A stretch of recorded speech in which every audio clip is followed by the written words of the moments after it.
राम श्रद्धेय स्वामी जी श्री राम सुखदास जी महाराज।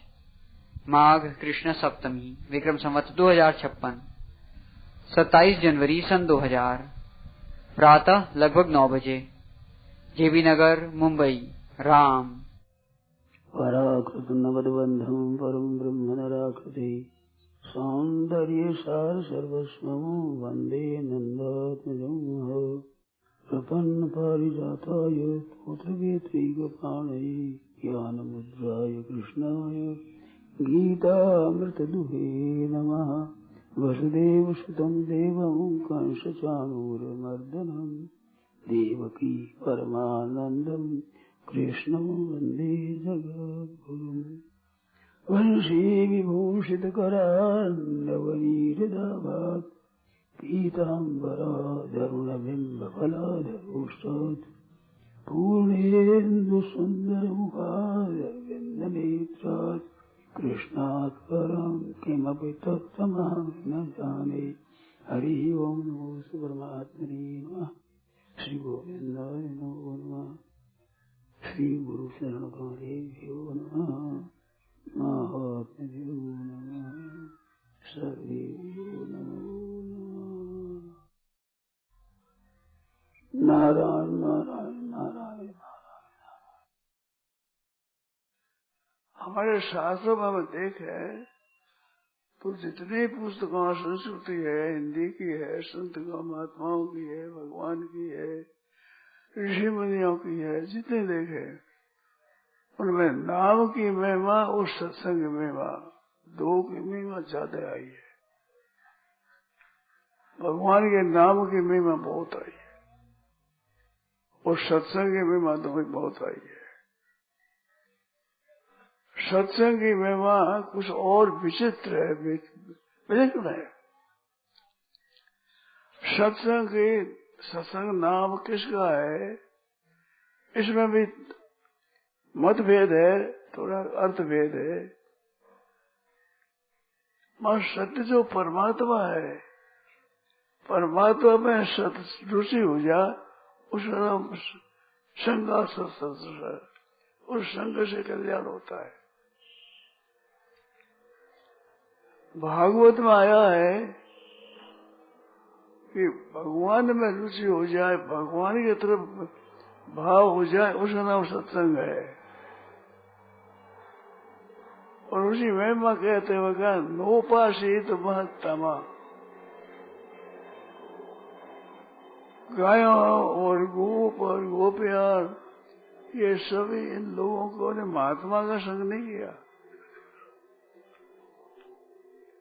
नोपासीत महत्तमा, महात्माओं का संग नहीं किया, उनकी उपासना नहीं की। और संगात सत्संग सैकड़ों हजारों का उद्धार हो गया कि वो सत्संग से। तो सत्संग तो कहा और बीच में नोपासीत महात्मा का। तो इसका तात्पर्य हुआ कि भगवान में प्रेम हो जाना चाहिए, भगवान मीठा लगे। भगवान जहाँ मीठा लगना शुरू हो जाए सब ठीक हो जाएगा। भगवान प्यारे लगे तो सत्संग हो गया। वो सत्य का संग, सत्यता परमात्मा जो सत्य है उसका संग, संग नाम आसक्ति, सची संगे, उसे सत्संग बनता है। सत्संग तो भगवान में प्रेम हो जाए, भगवान मीठा लगे, भगवान अच्छा लगे, भगवान प्यारा लगे। इस वास्ते मैं आजकल विशेष बात कहता हूँ कि और कुछ नहीं तो भगवान को अपना मान लो आप। भगवान हमारा है और वास्तव में भगवान अपना है। क्योंकि मैं वांशो जीव लोके जीव भूत सनातन, अनादिकाल से ये जीव मेरा ही अंश है।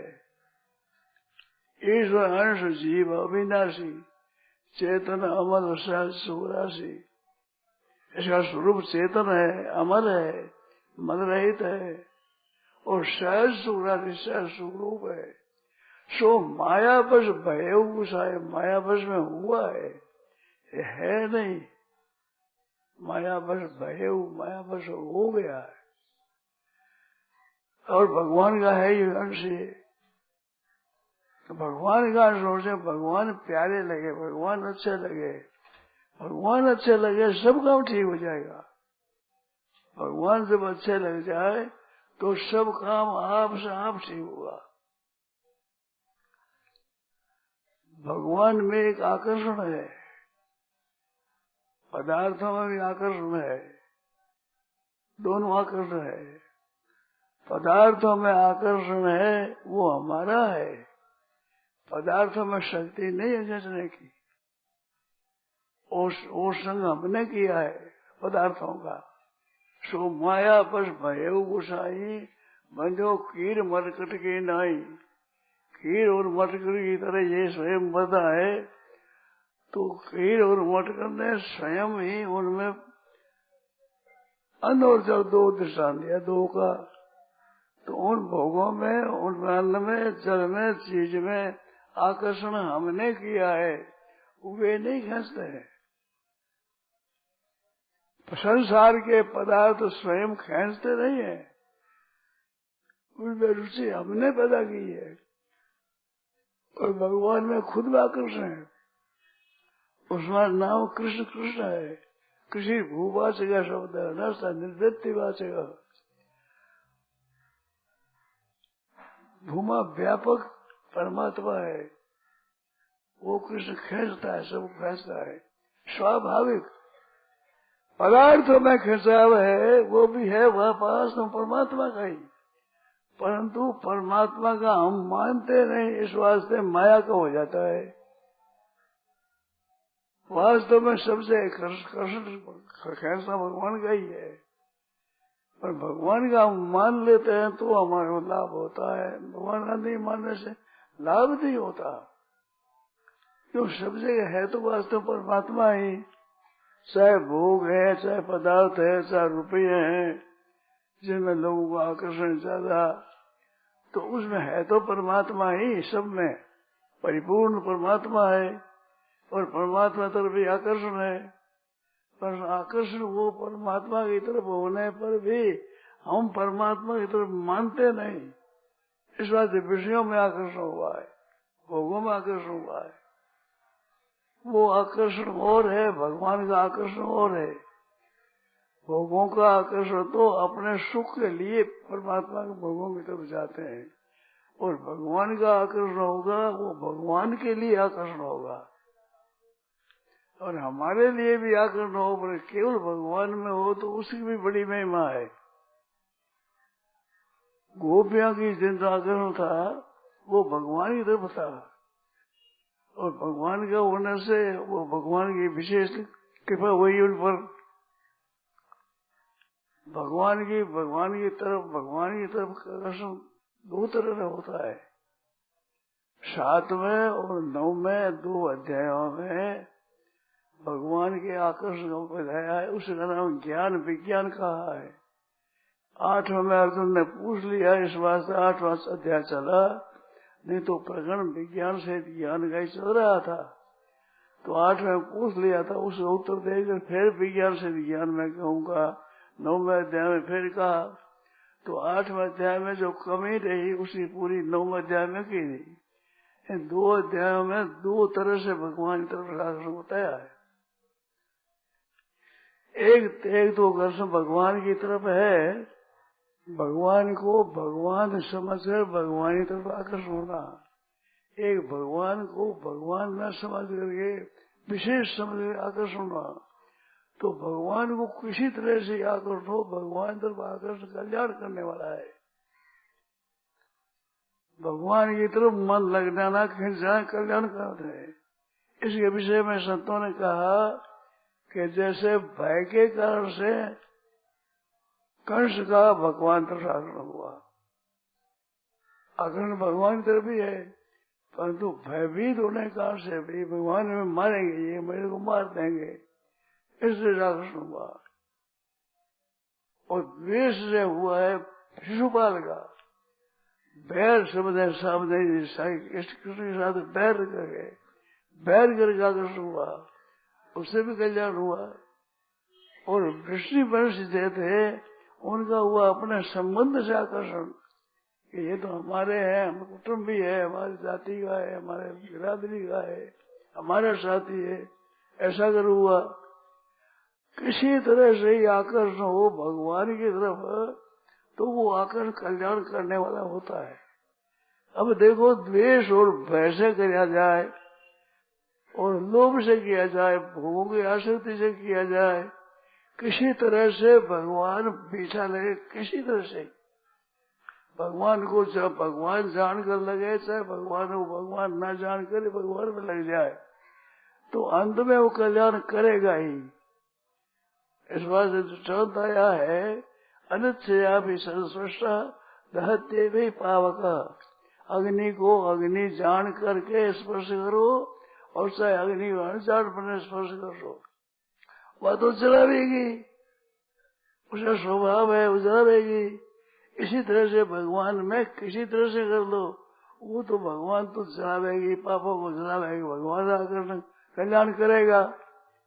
इस बात से मुद्ररूप सूत्राचार्य ने उन दो भेद बताए जो मैंने पहले कहा था। एक वैशाख का स्नान है, एक माघ का स्नान है। तो माघ मातों में माघ के स्नान का भी महत्व आया है, इस वैशाख मातम आया, वैशाख का स्नान की मातम आया है। तो महात्मा दोनों संगों का है, परंतु माघ के महीने स्नान करने में आनंद नहीं आता, बड़ी मुश्किल होती है। हाथ है काम नहीं करते, स्नान करने पर कपड़ा पहनना मुश्किल हो जाता है, हाथों से अंगुलियां काम नहीं करती, और ठंडी लगती है खूब ज्यादा, तो जबरदस्ती डुबकी लगाते हैं, मन नहीं करता। और वैशाख महीने आनंद से वो थोड़ा पी ले, थोड़ा बैठ जाए, गंगा जी में बैठ जाओ, कब आनंद आता है। ठंडा जरूर नहीं है, और माघ के महीने ठंडी ऊपर से आती है, हवा आती है ठंडी। ऋषिकेश और आश्रम में दोनों तरफ पहाड़ है, पहाड़ों के बीच में होकर के ठंडी फूंक आती है, एकदम ठंडी हवा, और वो गंगा जी का ठंडा जल, उसमें स्नान और फिर ठंडी जवाब है, तो उसमें आदमी घबरा जाता है। तो इस तरह से द्वेष से भय से भगवान में जो चित्त लगता है, उससे पुरुष घबरा जाता है। वो वैसा के स्नान की तरह आनंद देने वाला नहीं होता, पर मुक्ति देने में कोई फर्क नहीं है, उसके माध्यम में कोई फर्क नहीं है। वैशाख में स्नान करो चाहे माघ में स्नान करो, जो अंत में कल्याण होता है, परिणाम होता है, वो एक होता है। इसी तरह से भगवान के साथ राग करो, द्वेष करो, कुटुंब करो, अपना स्नेह करो, किसी तरह से तस्मात् केनाप्य उपाय न मन कृष्ण निवेश, किसी उपाय से भगवान में मन लगा दो, वो कल्याण करेगा। वो शुद्ध स्वाभाविक वस्तु शक्ति कल्याण करती है। तो संग ना भगवान का संग, भगवान के प्रति आकर्षण, उससे फायदा होता है। उसमें जान करके करो, अनजान करके करो, किसी तरह से करो। तो सत्संग करते हैं वो भाव से करते हैं, तो भाव से सत्संग का लाभ होता ही है। और सुबह सत्संग बात चली थी, वो भाव से चली थी। तो भाव होगा अच्छे भाव से, वो जितना पूज्य भाव हो, जितना आदर का भाव हो और संग किया जाए, उतना ही उनको ज्यादा लाभ होता है। सत्संग में भगवान की बातें चलती है तो भगवान की बातें मीठी लगती है। मेरी बातें कीर्तन से होती है तो कीर्तन में बहुत मीठी लगती है।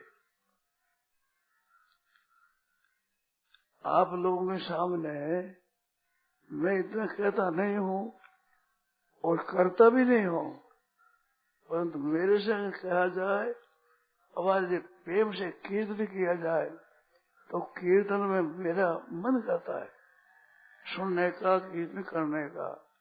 उसमें भगवान में मन लगता है, और भगवान में मन लगता है, भगवान का नाम भी है, और नाम है वो भी कलो केशव कीर्तनाथ। कलयुग में भगवान के कीर्तन का महत्व ज्यादा है। सौ जुग सौ श्रुति नाम प्रभाव, परंतु कली विशेष नहीं आनो पाओ। चारों ही युगों में और चारों ही वेदों में नाम की महिमा है, परंतु कल युग में महिमा विशेष है। करो केशव कीर्तनाथ, भगवान के कीर्तन गए तो कीर्तन में आप सब लोग इतने प्रेम से साथ नहीं देते। अगर आप साथ हो तो कीर्तन करने में बड़ा आनंद होता है। कीर्तन एक मस्ती होती है। जैसे सत्संग में सत्संग उठते ही कीर्तन करते तो माइयां उठ जाती है। वे समझते नहीं, वे इन बात को समझते नहीं। उसे भगवान के नाम का तिरस्कार होता है, अपमान होता है। उससे विमुख होगे, करोगे क्या?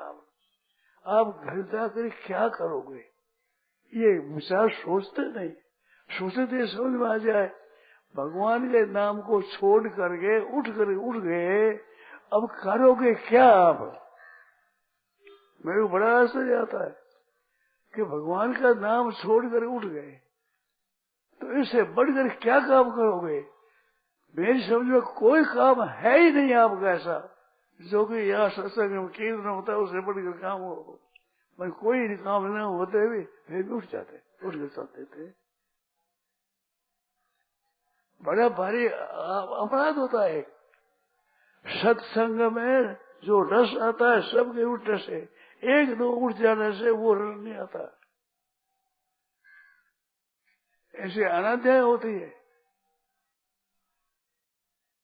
बीच में कोई आदमी बैठा है उससे अनाध्याय हो जाती है, वो रस नहीं रहता। ऐसे ऐसे बीच में से उठ जाओ, बीच में से। तो मैं तो कहता तो नहीं हूँ, पर प्रार्थना करता हूँ अब कि बीच में न उठे। जगह उठना हो बीच में न बैठे, कभी न बैठे बीच में से। सत्संग सुना रहे बीच में से उठ जाए आदमी, वो रस नहीं रहता। आधी बात नहीं है, वो रहती नहीं। लोग उठते हैं, क्या सुना? सुनने वाले तो उठकर जा रहे हैं, तो उनको कोई काम है तो वो काम ही करो भाई। जो इसको छोड़कर काम करोगे वो बढ़िया, बड़े उस काम में ही लगो, या बैठे क्यों? तो सत्संग विघ्न होता है उससे। भट्टी काव्य है, उसमें राम जी का ही चरित्र है। राम जी के चरित्र रामायण ही है वर्णन, पर संपूर्ण व्याकरण भरती से व्याकरण। ऐसा सुना है कि भट्टी महाराज ने उनके ऊपर पढ़ने वाले पदार्थ बीच में होकर हाथी निकल गया। हाथी निकल जाए, हाथी आ जाए बीच में, तो 12 वर्ष तक पढ़ाई नहीं होती। अनाध्याय हुआ है। बीच में आदमी निकल जाता है तो अनाध्याय हो जाता है, वो अध्ययन नहीं होता। कोई उठ जाए सामने तो अध्ययन नहीं करते, पढ़ाई नहीं हो गई। क्योंकि बिगड़ कर दिया तो उस ग्रंथ की पढ़ाई नहीं होती। तो भट्टी काव्य बनाया उन्होंने, सिद्धांत कौमुदी सगीली भर दी उसमें। जय जय जय राम भार्या मित भट्टी। ओहाग त्यागे धातु है, तो जहा ही जय आशा हऊ सूत्र है। जहा ही जय, तो छोड़ दे छोड़ दे छोड़ दे। तो वो जटायु कहता है रावण को कि सीता को पकड़ा, तू छोड़ दे इसको, नहीं तू मारा जाएगा, तेरा वंश नष्ट हो जाएगा, ऐसा कह रहा है। तो अब 3 बार जजा होता है, तो 3 रूप बनते, जय जय जय। 3 रूप बनता है, कैसे बताया? 3 रूप व्याकरण बता दी, 3 रूप हुई। वो वकील होता है इसमें, आचा हो करके। तो जहा ही जय राम भार्याम, इसे छोड़ दे, तू मर जाएगा नहीं तू। तो इस तरह से उदाहरण दिए। तो सब रामायण सब कह दी, सब रामायण, क्योंकि सिद्धांत को देने पार तो बहुत अनाध्याय हो गया। तो इस तरह से बीच में उठ जाने से सत्संग का अपमान होता है और उसी निरादर होता है, और वो रस नहीं रहता। लारे पीछे रहे उसमें ठीक है, मैं पीछे बोलता नहीं हूँ, संकोची स्वभाव है, कुछ आप लोगों को असर पड़ता है, परंतु अच्छा नहीं लगता। सत्संग होता है उसमें से बीच में से उठ चला जाए, तो बातों बहनों से भाइयों से कह रहा है आपके बीच में उठना हो तो भीतर मत बैठो, सामने मत बैठो, किनारे बैठो एक तरफ। मेरे को पता ही नहीं लगे कौन हो रहा कौन हो गया तो ठीक रहेगा। और बीच में सामने से उठ कर चला जाए तो उस बातें जो अच्छी बातें कर रहे मेरे नहीं वैसी होती नहीं, बात में उपजती नहीं बात। मैं तो जबरदस्ती करता हूँ, मैं तो मेरे साथ जबरदस्ती करता हूँ, अपना तो कहते रहो। एक वाली बात है कई वर्षों की, कहाँ की ये याद नहीं है। वो माइक लगाया, माइक भूपा ठीक नहीं लगाया तो मैंने एक दिन कह दिया भाई ये भूपा ठीक नहीं लगा है, ये लगने से सीटी मारेगी और बैकग्राउंड ठीक नहीं होगा। तो वो लगाने वाला ठीक गया, वो समझा मैं समझता हूँ और मेरे हरेक काम करने वाला टोक देता है तो मैं तो इतना समझता नहीं, बेसमझा दी मेरे को समझ तोड़ दिया तो वो तेज हो गया। जाप से मैंने कर ही छोड़ दिया। अब लगाओ तो बोलेंगे, नहीं लगाओ तो बोलेंगे, खुशी आओ जो आपका भी मर्जी आओ जो करो, हमने छोड़ दिया उसी दिन से।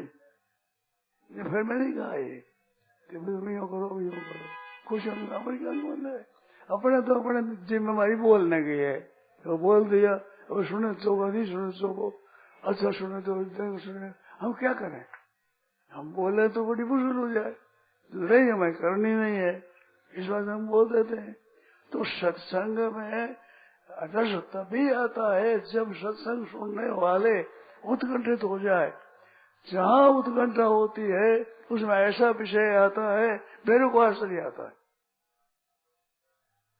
मेरे को ये आश्चर्य आता है कि ऐसी बातें मेरे को पता ही नहीं है और ऐसी बातें मेरे दिमाग नहीं होती है। बहुत बढ़िया, बहुत अच्छी अच्छी, मेरे को खुद को प्रसन्नता करती है। क्यों नहीं करती है? कहते हैं कि सुनने वाले वे चाहते हैं सुनना, और चाहने कारण से उन बातें पैदा होती है। शेर जी से मैंने कहा, मैंने शेर जी से पूछा, कलकत्ते में रहता था उन दिनों में, शेर जी ये बात है क्या है ये, पूरा मैं समझा नहीं हूँ। एकांत तो पूछा उनसे कि मेरे सुनने वाले प्रेम से सुनते हैं जब बातें पैदा होती है, और जो प्रेम से नहीं सुनते उपेक्षा करते हैं तो बातें मेरे बंद हो जाती है। तो इसमें अपना अभिमान है, क्या कारण है? मेरे को जीता कि अपना अभिमान है। अभिमान इस बात से मान कोई करे, आदर करे, सत्कार करे तो चीज पैदा होती है। तो अभिमान चीज तो खराब है, परंतु मेरे होता है ऐसा तो मैं क्या करूं, मेरे आते भाई बीते ऐसी बात। ऐसे सेठों के शेठ जी से मैं खुली बात पूछता था, बालक है नहीं, माँ ने कह देता हर एक बात अपनी जैसी वैसे कहता है। अब अच्छी हो बंदी हो सब में बैठा है मूर्ति करो, अभी खाओ मूर्ति कर सब के बीच में करूँ तो मूर्ति करूँ। माँ से संकोच नहीं रहा, माँ के सामने कहने में संकोच नहीं होता क्योंकि माँ को खुली होती है। माँ को तू क्या करी बोलता है, माँ का कायदा कितना है, पिता से में 100 गुना अधिक बताया है, उस माँ को तू करी बोलता है। माँ से निश्चय होता है, सही माँ से कह देता है, और शंका लज्जा नहीं आती, शर्म नहीं आती माँ से कहने में। तो इस तरह से शेर जी मैंने पूछा है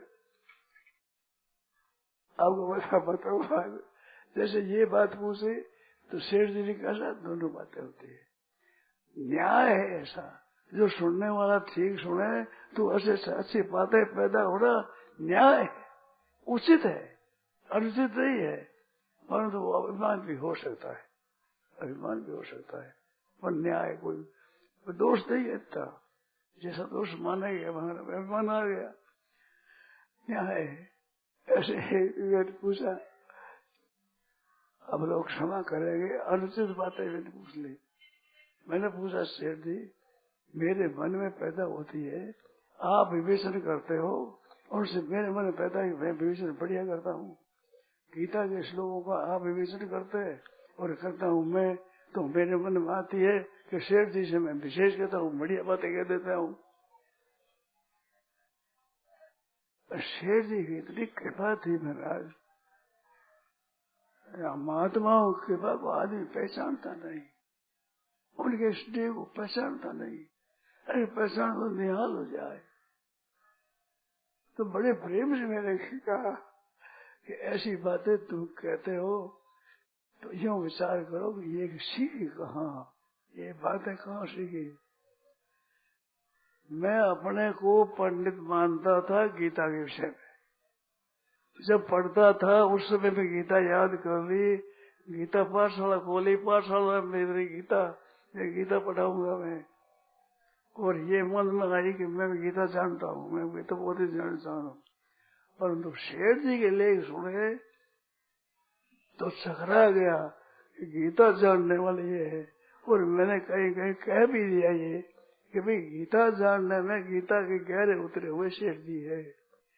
तो एक सज्जन ने कहा, मैंने कह दिया कि मधुसूदनाचार्य ने जो गीता पर टीका लिखी है मेरे को बहुत अच्छी लगती है।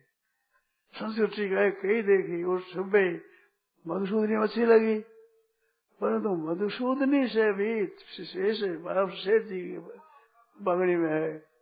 तो एक साधु थे, वो याद नहीं कौन थे, और चिढ़ गए, वो बुरा लगा कि शेर जी पढ़े हुए नहीं है, उनकी बातें श्रेष्ठ कह रहा है। बस श्रेष्ठ हम कहूँ, मैं जो बनावटी थोड़ी कह रहा हूँ, मेरे में भाव आवे वो कहता हूँ। शेर जी के भाव बहुत विचित्र मालूम होते हैं, वो अब मैं विचित्र मालूम होता है तो मैं क्या करूँ। जो ही मैंने शेर जी मेरी बात विचित्र आती है तो तुम सीखी कहा है। तो मुझे समाधान हुआ कि वास्तव में मैं शेर जी के पास में गया तो गीता पूछता, गीता अध्याय कैसे चला, दूसरा कैसे, तीसरा कैसे, चौथा पास अध्याय कैसे चला, किस बात पर चला, क्या मतलब है, ऐसी बातें पूछता था। इस श्लोक के पास में ये श्लोक कहा तो उस श्लोक का क्या मतलब तात्पर्य है, ऐसे श्लोक इसके बाद में ये श्लोक का तात्पर्य है। तो शेर जी से पूछता था। घनश्याम जी ध्यान देता, घनश्याम ध्यान देता है, स्वामी जी पूछते हैं। तो पहले मिला तो यही बातें पूछता था। मैं उस पर से भैया कहते कि संस्कृत में पढ़ा हुआ चाहता हुई, इस बात से बात आती अच्छी, परंतु शेर जी गहरे भाव बहुत बोलते थे। गीता में जो सत्संग किया, गीता में कर्म योग, ज्ञान योग और भक्ति योग तीनों का वर्णन है। तीनों का वर्णन होते हुए तीनों को बरोबर कल्याण करने वाली बात है, ये शेर जी के पास में थी। तो कर्म योग से मनोबल दोष दूर होता है, और ये भक्ति योग से विक्षेप दूर होता है, और आवरण दूर होता है ज्ञान योग से। इस वास्ते कर्म योग है एक नीची चीज है। इस तरह की टीका गीता में है बहुत सी।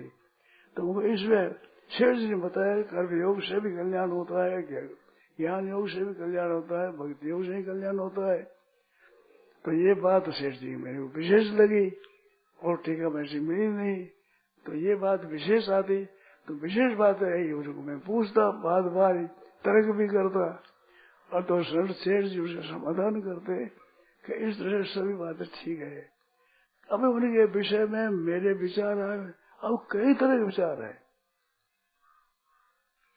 ये बात भी सुबह कही थी, आप देखो तो मेरे महीना वर्षों में, एक वर्ष पहले वर्ष गए, दूसरे वर्ष, तीसरे महीने आप देखा को तो आपको मालूम हो जाए कि स्वामी जी विशेष कहते हैं, पहले इसे विशेष जानते हैं, विशेष बात कहते हैं। ऐसी विशेष मेरे पैदा होती ही बातें, और वह विशेषता आती है, आ ही रही है, वो विशेषता कहता हूँ। जैसे गीता की टीका लिखी, इस टीका लिखी के बाद भेद पैदा हुआ भाव, पहले परिशिष्ट लिखा, गीता पर लिखा, पहले लिखा ही था, पहला हमें तो लिखाया था, फिर लिखाया तो परिशिष्ट पैदा हुआ। अब इनके बातें भी नई नई पैदा होती गई, फिर नई बात पैदा होती है। तो गीता में कितना अर्थ भरा है भगवान जाने। अलौकिक अर्थ, विलक्षण बातें पैदा होती है, विलक्षण। आप लोगों के सामने कहा था, तो संतों की वाणी से मेरे बहुत अर्थ मिला है। तो मनुष्य में मैं परसों कल की बात है, कहा कि मूल भूल क्या है, हमारी सबकी मूल भूल क्या है? मूल, वो मूल भूल बताई थी। आप लोग ध्यान कम देते हैं, आप ख्याल कम करते हैं। अगर ख्याल करो तो बहुत विशेष ध्यान हो, आपको ज्ञान हो जाए गीता के विषय में। कल की बात थी, कल छोटी वाली बात चली थी ना, उसमें छोटी वाली बात चली थी, उसमें मूल भूल से ही चालू किया था। हाँ, तो मूल भूल चली। तो मूल भूल क्या है कि जो संसार की वस्तु है उसको तो अपनी माना है, और अपने जो भगवान है उसको भूल गए। ये मूल भूल हुई है, मूल में खास। अंश तो हम भगवान के, भगवान कहते हैं ईश्वर अंश जीव अविनाशी। गोस्वामी जी लिखते हैं जीव मात्र जितना है सब ईश्वर का अंश है। तो हमारा संबंध तो ईश्वर के साथ है, संसार के हमारा संबंध है नहीं। संसार है माया का। जहाँ ममई वांश हो, ध्यान देना 15वें अध्याय में ममई वांशो जीव लोके जीव भूत सनातन। जीव रूप बना हुआ अनादिकाल से जीव मेरा ही अंश है, और बड़े सारी इंद्रियाणी प्रकृति था नहीं। बड़े छठा जिसमें ऐसी इंद्रिया, ये शरीर जिससे बना है, ये सब प्रकृति है उत्पन्न किया हुआ। तो प्रकृति के से उत्पन्न हो रहा वालों को तो अपना मानते हैं, और भगवान को अपना माना भूल गए सब। ये भी पता नहीं है कि भगवान अपने नहीं है कि अपने है कैसे, उस तरह भूल ही गए सब भाई। भगवान कोई है कि नहीं है कि पता ही नहीं। और शरीर मेरा है, मैं शरीर हूँ, ये मूल भूल है, असली भीतर की असली भूल। यह शरीर प्रकृति का है, प्रत्येक क्षण में नष्ट हो रहा है। कोई ऐसा क्षण नहीं जिस क्षण में शरीर दर्द होता हो, ऐसा कोई क्षण नहीं है। मिनट तो बड़ा बड़ा होता है। बाहरी क्षण का वर्णन किया है जैसे 100 पत्ते हो। एक क्षण में संयोग हुआ, दूसरे क्षण में भेदन हुआ, तीसरे क्षण में सामने निष्क्रिया। पहले में छेद, पहले में तो संयोग, संयोग से बाद में छेद, छेद के बाद में श्रवण निश्चल। एक पत्ते के छेद में 3 क्षण लगे और इतनी देर में गया, तो इसमें 300 क्षण हो गए। ऐसा क्षण भी नहीं है जिस क्षण में नाश न होता हो। सब संसार नाश होता है, और सब सीख समझना चाहे तो सिवाय नाश के और संसार कुछ है ही नहीं। मृत्यु लोक सो का है, तो मृत्यु लोक में मृत्यु के सिवाय कुछ चीज नहीं है। तो संसार केवल मृत्यु ही मृत्यु, कोई मृत्यु है। मृत्यु संसार सागरात, मृत्यु संसार सागरात भगवान का है। मृत्यु का ही सागर है समुद्र। चाहे समुद्र में जड़ ही जाए, जड़ ही जाए, ऐसे ऐसे मौत ही मौत है, सिवाय मौत ही कुछ है ही नहीं। एक क्षण में स्थिर रहेगा, हर नाश होता है। ऐसे नाशवान को तो मानते हैं सच्चा अच्छा, और भगवान की याद तो चर्चा ही नहीं है। अरे तुम भगवान के हो, खास भगवान के बेटा बेटी है।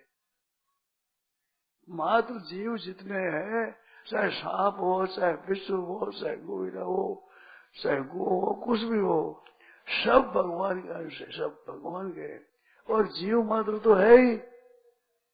और जीव मात्र में मनुष्य के ऊपर भगवान में पक्षपात है। भगवान कहते समूहम सर्वभूतेषु मानते देशु से न प्रिय। मैं तो समान हूँ सबके साथ में। समान होने पर भी मनुष्य के ऊपर विशेष कृपा भगवान की। समान रीति से कृपा करते हुए भी मनुष्य पक्षपात है भगवान के। इस वास्ते कब वो कई करुणा नर देहि देश हित बिनु हेतु सुने, बिना हेतु स्नेह करने वाले प्रभु कभी यशो मनुष्य ही देते। तो मनुष्य ही देते, इसका तात्पर्य क्या है? जो कर्म से आते हुए मनुष्य हो जाए उसमें भगवान की कृपा नहीं है।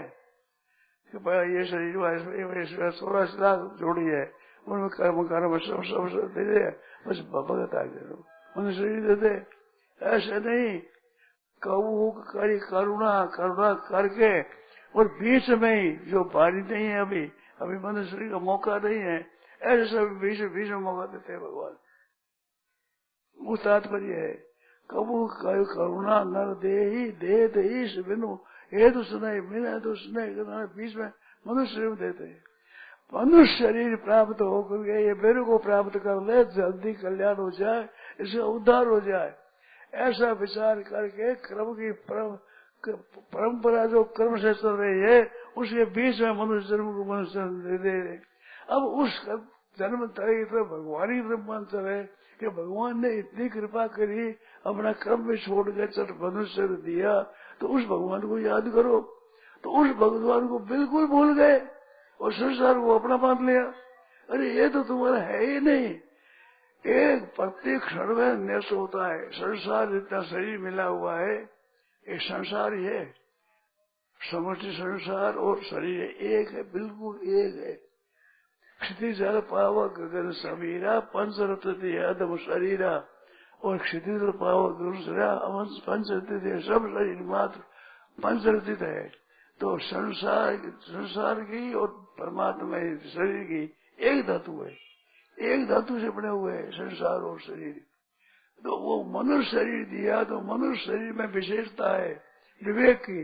उस विवेक के कारण से भगवान को विशेष समझ में भगवान तरफ आकर्षण हो जाए।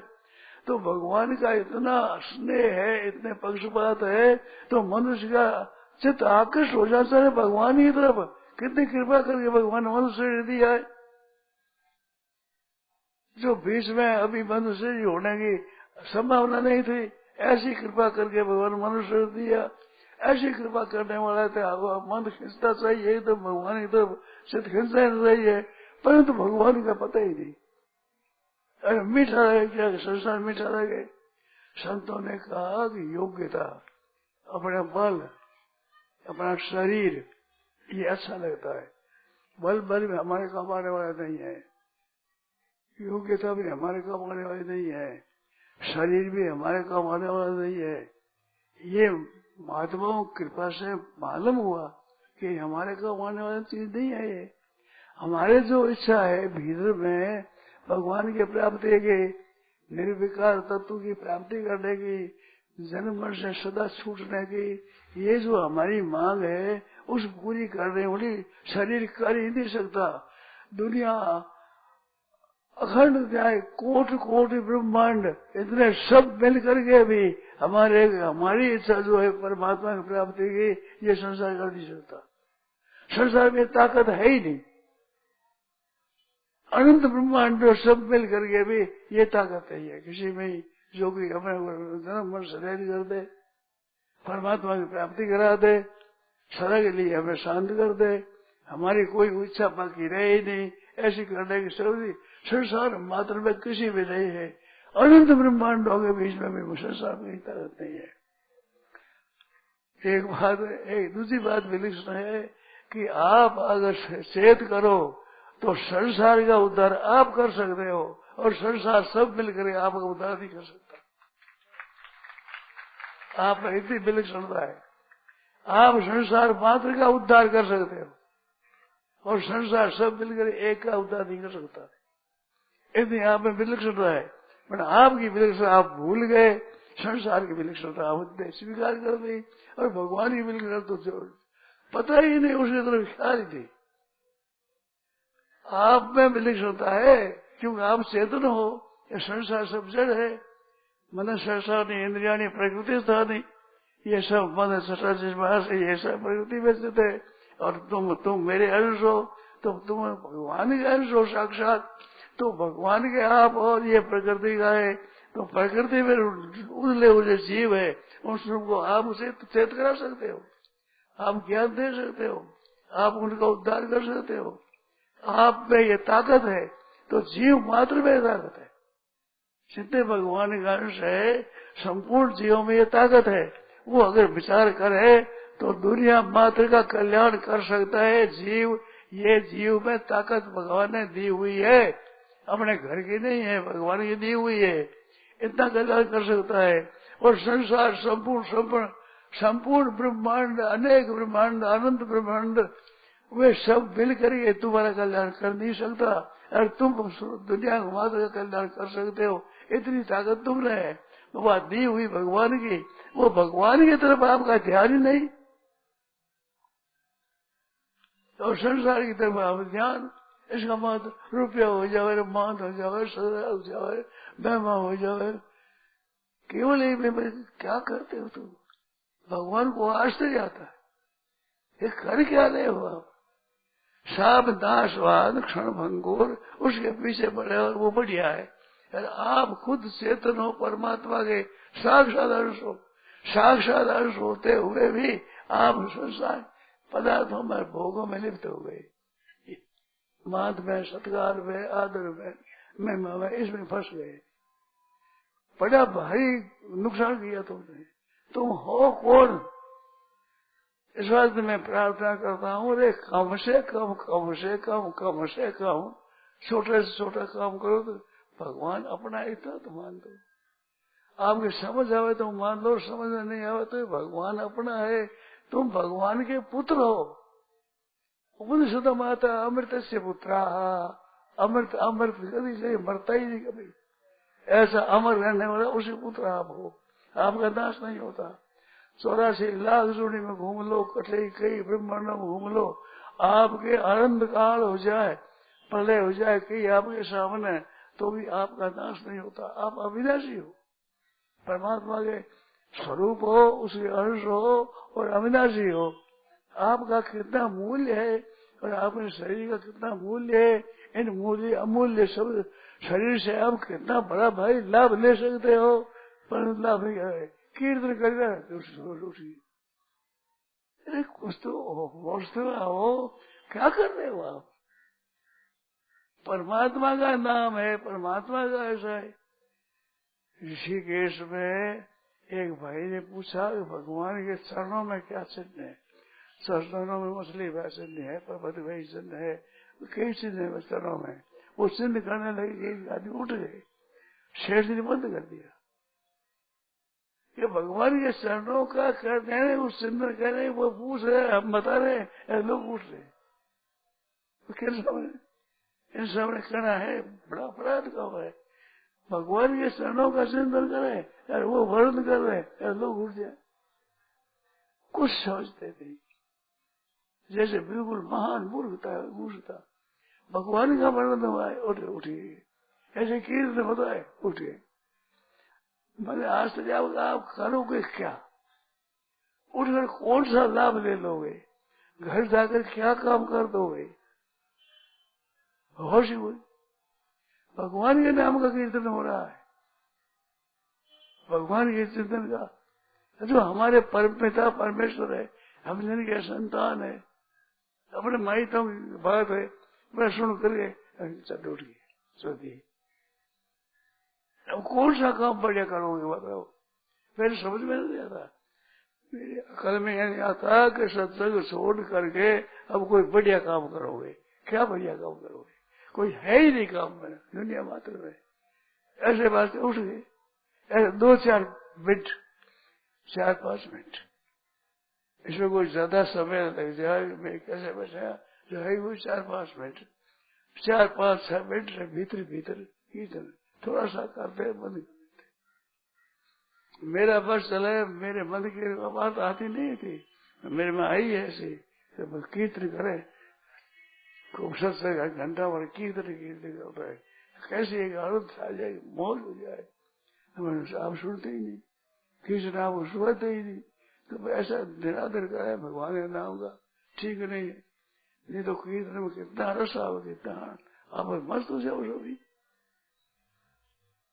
तो ऐसा भगवान का नाम, और भगवान का नाम कीर्तन हो जाए, चट उठ दिया, उठ गया। सत्संग का भाई आदर नहीं करते, आदर करे तो मनुष्य का कल्याण हो ही जाए, इसमें संदेह नहीं है। तो भी सत्संग से भाव पैदा होता ही है और लाभ होता ही है। मैं तो ऋषि के इसमें कहा था, आप हो तो पत्थर, पर पत्थर हो गंगा जी के। गंगा जी में पत्थर गोल गोल हो जाते हैं, गंगा जी की लगे लहर, उसमें देखो तो ऐसा सुंदर लगे, गोल गोल ऐसा लगे, वो गोल गोल गंगा जी से हुआ है।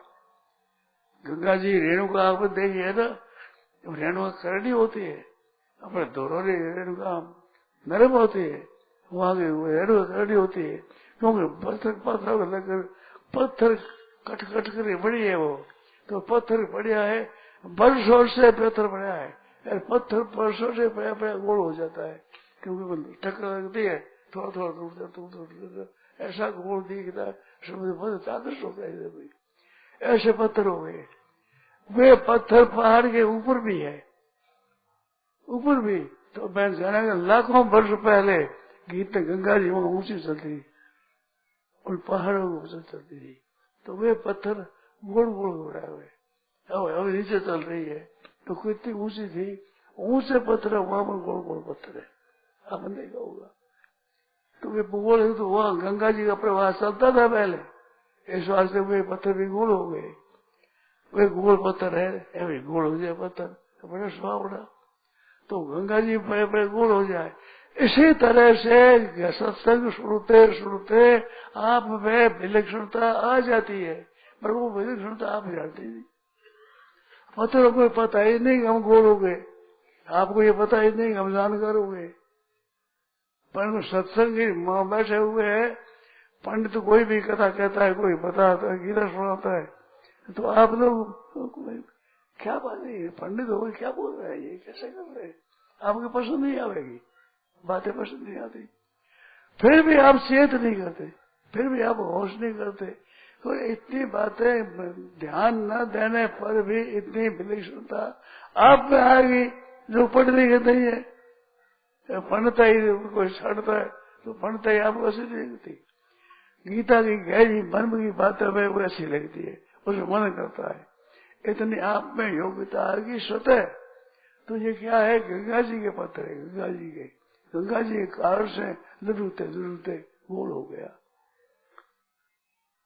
गंगा जी के किनारे में सोने का हम गंगा जी किधर सोते थे, तो गंगा जी के सोने जाओ तो एक तो होता है शब्द जल का, वो बीच खट खट खट खट खट खट पत्थरों का आपस में कट पत्थर लुढ़कते हैं, उसी की दबाती है।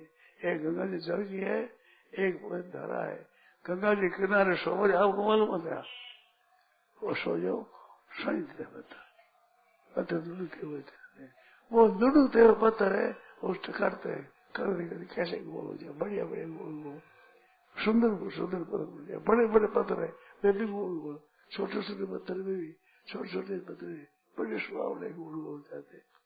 इस तरह से सत्संग में रहते रहते आप कितने गहरे भावों को समझते हो, जो हर एक नहीं समझता, पढ़े लिखे नहीं समझते, पर आपको समझ में आ जाती है। तो इतनी बातें सत्संग से होती है, तो सत्संग के द्वारा आपके बहुत भीतर भाव विलक्षण पैदा हो गए, जो वर्षों से सत्संग करते उनके भीतर में, और आपको पता ही नहीं है, आपको जोर ही नहीं आया, पढ़ाई करनी नहीं पड़ी, बिना पढ़ाई की पढ़ाई होगी, स्वतः ही स्वाभाविक ही उन बातों की, गीता के ऐसे गहरे भाव को, तो गीता की गहरी बातें सुनने आप ऐसे उसे पात्र हो जाते हो। बहनों माता जिनको अक्षरों का ज्ञान नहीं है, वे भी माता है जानेगी गहरे गहरे भावों को सुने, तो उसमें राजी होते हो, गीता जी के भाव सुन राजी होते हो। पंडित ऐसा आप राजी नहीं होते उतने जितने उसमें राजी होते हो। तो ऐसे गहरे भावों को जानने वाले हो, ये सब बातें होती सत्संग से। सत्संग से कितना असर होता है, कितने असर होते हैं, वो खुद जानते नहीं, खुद को पता नहीं है। इतने गीता जी में, अब ऐसे गंगा जी में जैसे पत्थर रहते हैं, पत्थरों को पता थोड़ी है, पत्थरों को ज्ञान ही नहीं है, पर गोल गोल हो जाते हैं। इस तरह से आप पढ़े लिखे नहीं, पर पढ़े लिखे पंडितों से तेज बात कर देते हो। पंडित कहते हैं वो गीता का अर्थ करते, तो पंडित का अर्थ आपको पसंद नहीं आता। अब गहरे गहरे भाव सुने हुए, संस्कार भीतर पड़े हुए, हर एक पंडित गीता ही करा करे, गीता जी करेगी क्या बोलते हैं गीता जी, आपको आश्चर्य आएगा ये क्या बोलते हैं। तो सत्संग के द्वारा बड़ी गहरी गहरी बातें आपके हृदय में बैठी हुई है, और सत्संग हरदम करने वाले में है। अरे वे सत्संग छोड़ नहीं सकते, जिनके हृदय में ऐसे बातें बैठी है, वे सत्संग छोड़ नहीं सकते। भैया मुझे आई तो सुन लिया उसने, तृप्त नहीं होते, फिर सुनते हैं, फिर सुनते हैं, फिर सुनते हैं, बार बार सुनते हैं, फिर भी सुनते, सुनने की रुचि रहती है उनकी। तो ऐसे सत्संग के द्वारा बहुत लाभ होता है। गहरी गहरी बातों को आप समझते हो। जैसे मैंने कहा, ऊपर भी कहा कि जो संसार की बातें हैं उनको तो आप अपनी मानते हो, और भगवान की बातें ख्याल ही नहीं करते। संसार सब नाशवान है। अब उनकी योग्यता आप में हुए, आप विशेष बातें जानते हो, उसमें विशेष बातें नहीं रहे हो। अरे योग्यता प्रकृति की है, शरीर प्रकृति का है, ये वस्तु प्रकृति की है, बल प्रकृति का है, आपका ये बल नहीं है। ये बल जो काम करता है ये प्रकृति का है। तो बल पर, योग्यता पर, विशेषता पर आदर्श होता है। और भगवान के जो परमात्मा निर्विकार परमात्मा है उस तरफ वह ध्यान ही नहीं जाता, और मूल में वह निर्विकार से विकार है। देखो, जितनी क्रिया होती है वो क्रिया अक्रिय से होती है, और एक अक्रिय से क्रिया पैदा हुई, वैसे क्रिया अनेक पैदा होती है। परंतु मूल में जो अक्रिय है, क्रिया की और योग्यता की सामर्थ्य उसने अक्रिय तत्व भरी होती है, स्वतः स्वाभाविक। जैसे बोलते बोलते आप बोलते जाओ, बोलते जाओ, बोलते बोलते बोलने की शक्ति नहीं रहेगी, बस चुप हो जाओ, चुप बड़े बड़े बोलने की शक्ति आ जाएगी, बिना कुछ परिश्रम किए। चलने की शक्ति है, चलते ही रहो, रात दिन चलते चलते चलते अगर गिर पड़ोगे, चलते चल नहीं सकते, दौड़ते दौड़ते गिर पड़ोगे, और गिर पड़े पड़े में शक्ति आ जाए, फिर चलने लग जाए, चलने की शक्ति आ जाएगी। वो शक्ति निर्विकार तत्व में भरी हुई है, अपार शक्ति, अनंत शक्ति भरी है निर्विकार में। निष्क्रिय हो जाने वो सब मिल जाती है। तो निष्क्रिय होने से आपकी क्रियाओं की शक्ति सब आती है, पर इस बात को समझते नहीं। अनिच्छा, कोई इच्छा मत करो, कोई इच्छा मत करो, बहुत विलक्षण आपकी स्थिति हो जाएगी, परमात्मा की प्राप्ति हो जाएगी। परंतु इच्छा के बिना आप रहते ही नहीं। क्यों? मावरा पड़ गया हरदम इच्छा करने का, तो अनिच्छ पद है, निरच्छा हो जाए। अकिंचन, अचाह, अप्रयत, तीन शब्द है। अकिंचन, कृष्ण भगवान ने रुक्मिणी जी को कहा कि हम निष्किंचन है, और निष्किंचन लोगों में प्यारे है, जो निष्किंचन हो से वही अच्छे लगते हैं। इसमें हम तो दूसरे से हैं। तुम्हारे राजा लोग थे जिनको वैभव है, राजगद्दी पर बैठे है, कितना वैभव है, उनके प्यारा है, उनको छोड़ करता है। मेरे से क्या प्रेम किया? हमें तो निष्किंचन है, हमारे कुछ नहीं है, हमारे पास कुछ नहीं। तो परमात्मा के भीतर में संसार की कोई चीज महत्व ये है ही नहीं, ये संसार का महत्व है ही नहीं। निष्किंचन का निष्किंचना वयम होते सरस्वत निष्किंचन प्रिया। तो कुछ भी नहीं, किसी के पास कुछ नहीं है, ऐसे होते हैं साहब, उनको हम प्यारे लगते हैं। तो पदार्थ है किसी को प्यारे, उनको हम प्यारे नहीं लगते, उनको पदार्थ प्यारे लगते हैं। ऐसी बात कही तो लक्ष्मण जी घबरा गई, गुस्से हो गई, पर भगवान हमारा त्याग कर रहे हैं। अरे त्याग नहीं, बात कर रहे हैं,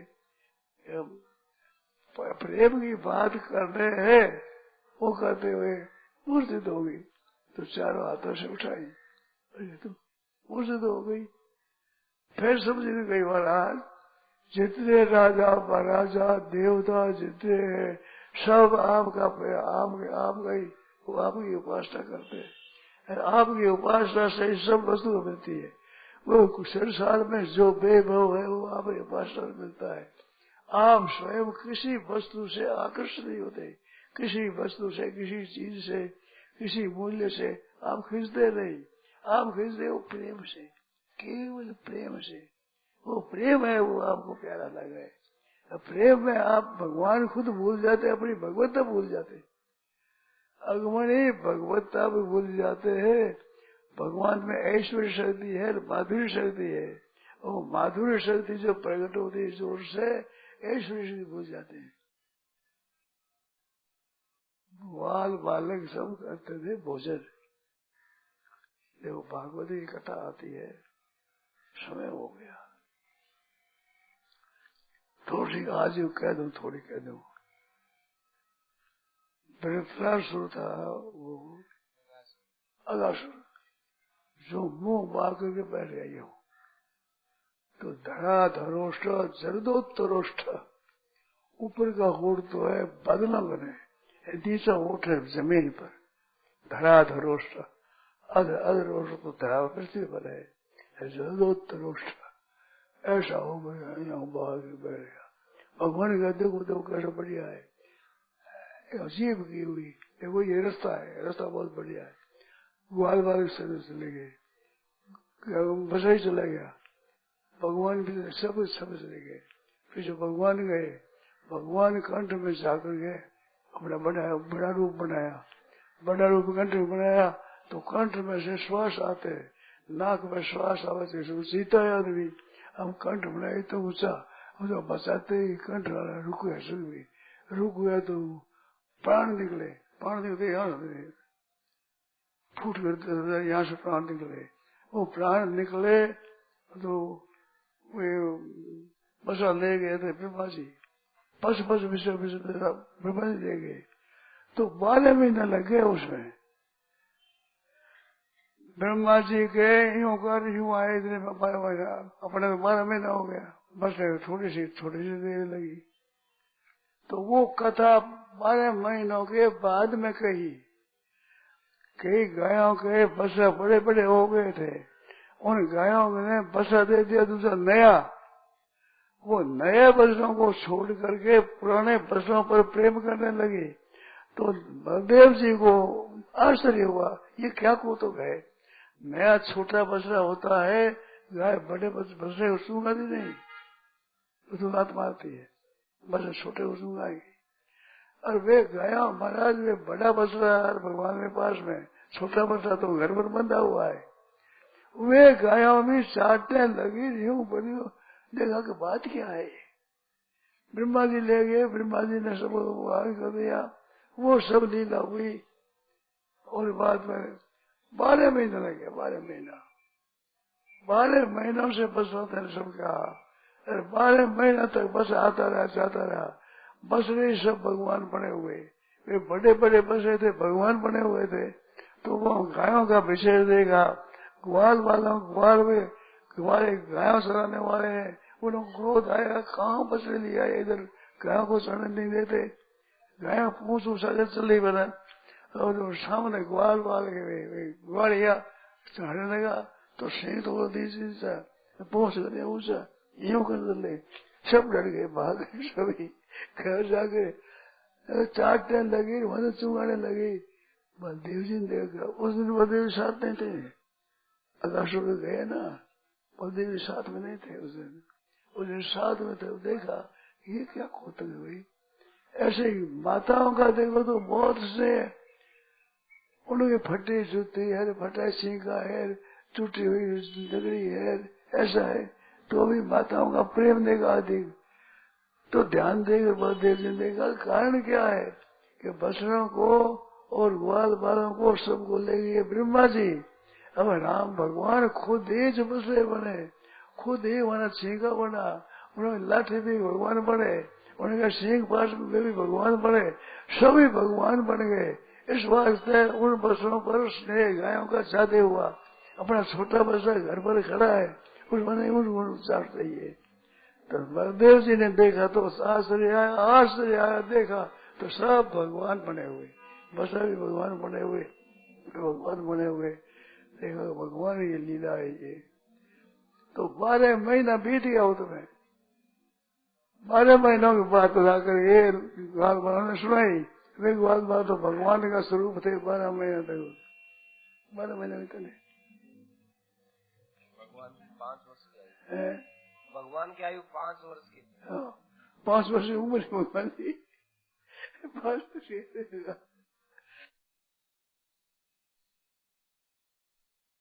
ऐसे कहता है। तो सत्संग के द्वारा भाई बहुत विशेष लाभ होता है, सब होता ही है, परंतु समझते नहीं।